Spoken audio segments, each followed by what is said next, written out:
இன்னைக்கு நம்ம கிச்சன்ல சூப்பரான சுவையான பாரம்பரிய பச்சை பயிறு போலி எப்படி செய்யறேன்னு சொல்லி தான் பார்க்க போறோம். மென்மையான இந்த போலி உள்ள ருசியான பச்சை பயிறு பூரணம் வச்சு சூப்பரா செய்யலாம். வாங்க வீடியோக்குள்ள போகலாம்.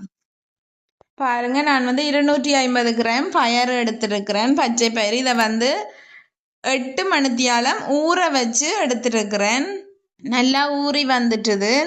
ரெண்டு மூணு தண்ணியில் நல்லா கழுவி எடுத்துட்டு ஒரு 8 மணித்தியாலம் ஊற வச்சு எடுத்துருக்கிறேன். இந்த பயறு மூழ்கிற அளவுக்கு மேலாலேயே தண்ணி விடுங்க. அப்போ தான் அந்த பயறு நல்லா அவிஞ்சு வரும். பருப்பு போலி எல்லாருமே சாப்பிட்ருப்பீங்க. நாங்கள் இன்றைக்கி பச்சை பயிரில் தான் போலி செய்ய போகிறோம். கண்டிப்பாக ட்ரை பண்ணி பார்த்துட்டு எப்படி இருக்குன்னு சொல்லுங்கள்.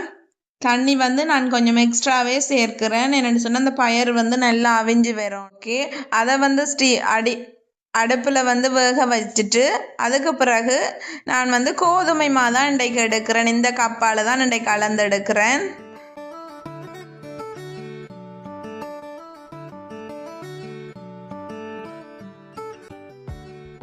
மூன்று கப் கோதுமை மாவு எடுத்துருக்கிறேன். அதோட இன்னொரு அரை கப் சேர்த்துக்கொள்கிறேன். 3.5 கப் கோதுமை மாவு, கொஞ்சமாக மஞ்சத்தூள் சேர்க்கிறேன்.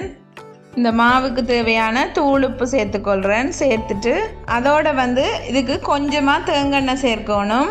நீங்கள் நெய் அல்லது பட்டர் சேர்க்கிறனாலும் உங்களோட ஆப்ஷனல் தான். பட் நான் இன்றைக்கு தேங்காய் எண்ணெய் தான் சேர்க்கிறேன். சேர்த்துட்டு இந்த தேங்காய் எண்ணெய், மஞ்சத்தூள், உப்பு எல்லாமே இந்த மாவோட நல்லா மிக்ஸ் ஆகி வர மாதிரி ஒருக்கா நல்லா கலந்து விடுங்க. அதுக்கு பிறகு தண்ணி கொஞ்சம் கொஞ்சமாக தெளித்து சேர்த்து சப்பாத்தி மாவை விட இன்னும் கொஞ்சம் ஈஸியாக வர மாதிரி பிசைஞ்சிடுங்க. என்னென்னு சொன்னால் சப்பாத்தி மாவை கொஞ்சம் அந்த சாஃப்டாக இருக்கும், மற்றும் கொஞ்சம் கட்டி திக்னஸாக இருக்கும். பட் அதை விட நல்லா கொஞ்சம் இன்னும் கொஞ்சமாக தண்ணி சேர்த்து நல்லா அந்த இழுபட்டு வர மாதிரி நல்லா குழைச்சிடுங்க மாவை. நீங்கள் குழைக்க அந்த மஞ்சத்தூள் சேர்த்தது நல்ல நிறம் மாறி வரும். இந்த ரெசிபி பச்சை பயிறு அவிச்சு கொடுத்தாலோ நார்மலாக வேறு சாப்பாடு செய்து கொடுத்தாலோ சாப்பிட மாட்டாங்க. பச்சை பயிரை கண்டாலே கிட்ஸ் தூரமாக ஓடி போயிடுவாங்க. பட் இப்படி போலியாக செய்து கொடுத்தீங்க அப்படின்னு சொன்னால் அவங்களுக்கு அதில் பச்சை பயிறு சேர்த்துருக்கீங்கன்னு தெரியாது. ரொம்பவே டேஸ்ட்டாக இருக்குன்னு சொல்லி ஆரோக்கியமாக சாப்பிடுவாங்க. ஹெல்த்தியாகவும் கொடுக்கணும், அவங்களுக்கு பிடிக்கிற மாதிரியும் கொடுக்கணும். அதனால் இந்த மாதிரி ட்ரை பண்ணி பாருங்கள். சமையல் எல்லா அம்மாக்களுக்குமே அம்மாக்கள்கிட்ட க்ரியேட்டிவிட்டி தான். நீங்கள் உங்களோட கிட்ஸை சாப்பிட வைக்கணும் அப்படின்னு சொன்னால் அவங்க எப்படி கொடுத்தா எப்படி சாப்பிடுவாங்க அப்படின்ட்டு சொல்லி கண்டிப்பாக யோசித்து ட்ரை பண்ணி செய்து பாருங்கள். கண்டிப்பாக உங்களோட வீட்டில் கிட்ஸ் விரும்பி சாப்பிடுவாங்க. இதே மாதிரி கொஞ்சம் கொஞ்சமாக தண்ணி சேர்த்து குழைச்சி எடுத்துக்கொள்ளுங்க மாவை. அந்த மா குழைக்கும் போது உங்களுக்கு கையில் பிசு பிசண்டு ஒட்டுற மாதிரி இருக்கணும். அதுதான் பக்குவம். என்னென்னு சொன்னால் சப்பாத்தி மா மாதிரி குழைச்சிங்க அப்படின்னு சொன்னால் சாஃப்டாக இருக்கும். அதனால இதே மாதிரி குழைச்சிடுங்க.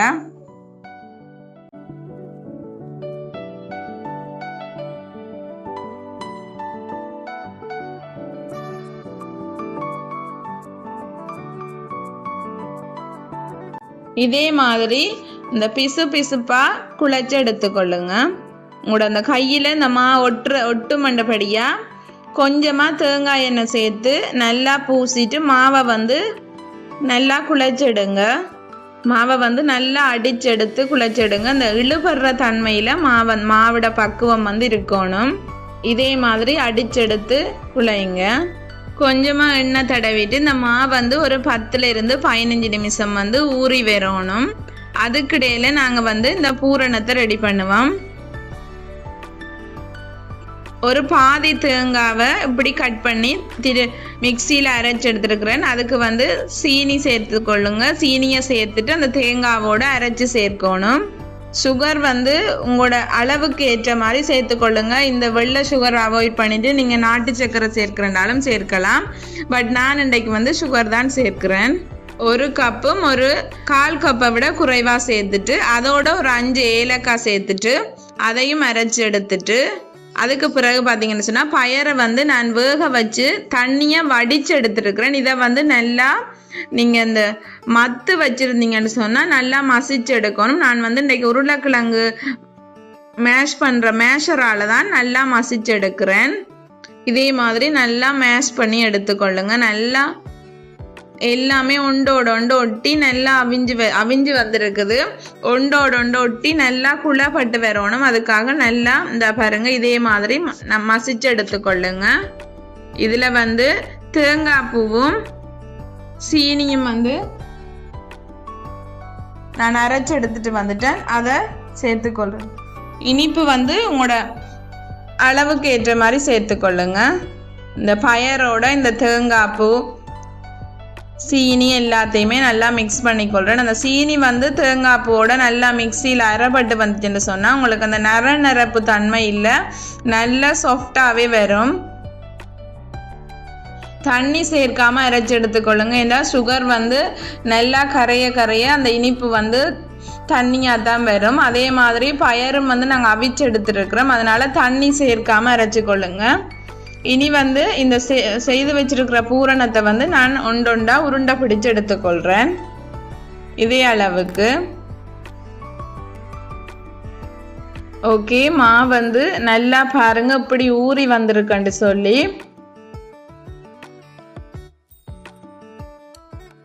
இதை வந்து ஒவ்வொரு உருண்டையா பிடிச்சு எடுத்துக்கொள்ளுவோம்.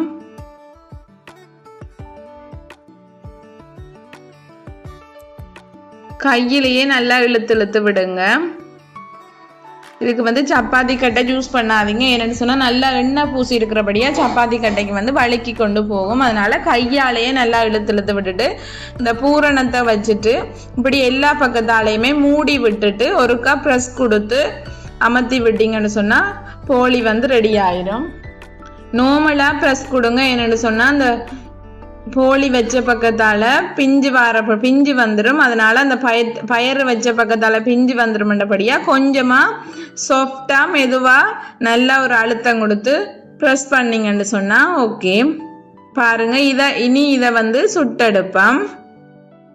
தோசைக்கல்ல வந்து அடுப்பில் கொஞ்சமாக எண்ணெய் பூசிட்டு நல்லா தகரம் வந்து அந்த ரொட்டி தகரம் காஞ்சி வந்தோடனே இந்த போலியை வச்சு நாங்கள் அப்படியே தட்டி எடுப்போம்.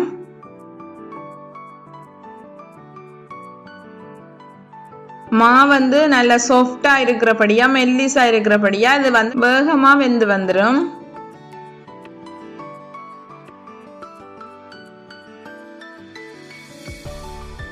இதே மாதிரி ரெண்டு பக்கமும் திருப்பி நல்லா வேக விட்டுடுங்க. இப்படி ரெண்டு பக்கமும் நல்லா கோல்டன் ப்ரௌன் கலராக வரும் வரைக்கும் நல்லா வேக வச்சு எடுத்துக்கொள்ளுங்க.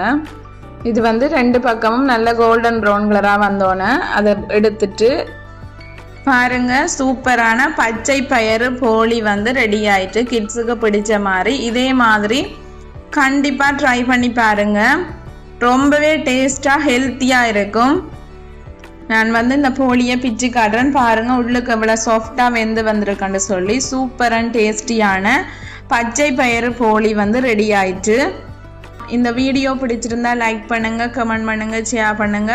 மறக்காம ரெச்சு கிச்சனை சப்ஸ்கிரைப் பண்ணிக்கொள்ளுங்க. தேங்க்யூ. நெக்ஸ்ட் வீடியோவில் சந்திப்போம்.